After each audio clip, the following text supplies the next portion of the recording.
আদায় করতে চলে গেছেন। আল্লাহ আপনি সকলকে হজ্জে মাবরুর নসিব করে দিন। আয় আল্লাহ তাদের সাথে সাথে তুমি আমাদেরকেও মাওলা কবুল করে নাও।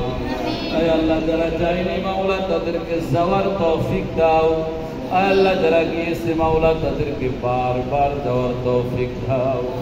আয় আল্লাহ যে মার্কাজে বসে তোমার দরবারে হাত উত্তোলন করেছি আল্লাহ, এই পবিত্র সময় পবিত্র মাসে মাওলা আয় আল্লাহ দুস্তর এই মার্কাজকে তুমি কবুল মঞ্জুর করে নাও।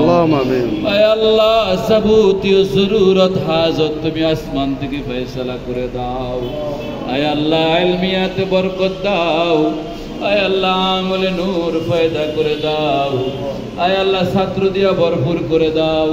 আয় আল্লাহ স্থায়ী ভবনের ব্যবস্থা করে দাও। আয় আল্লাহ শুধু কচুয়া নয়, শুধু চাঁদপুর নয়, সারা বাংলাদেশে মাওলা মাদ্রাসার আলোড়ন সৃষ্টি করে দাও। আল্লাহ ছাত্র উস্তাদ অভিভাবক এই কচুয়ার মানুষগুলাকে আপনি কবুল করে নিন। আয় আল্লাহ উস্তাদদের পিতা মাতা ছাত্রদের অনেকের আত্মীয় স্বজন যারা কবর দিয়ে চলে গেছেন আল্লাহ আপনি সকলকে মাফ করে দিন।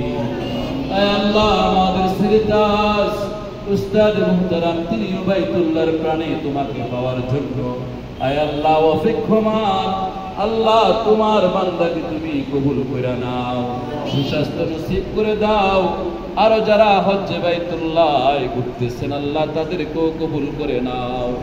রব্বানা তাকাব্বাল মিন্না ইন্নাকা আনতাস সামিউল আলিম ওয়া তুব আলাইনা ইয়া মাওলানা ইন্নাকা আনতাত তাওয়াবুর রহিম। সুবহান রাব্বিকা রাব্বিল ইজ্জাতি আম্মা ইয়াসিফুন ওয়া সালামুন আলাল মুরসালিন ওয়াল হামদ।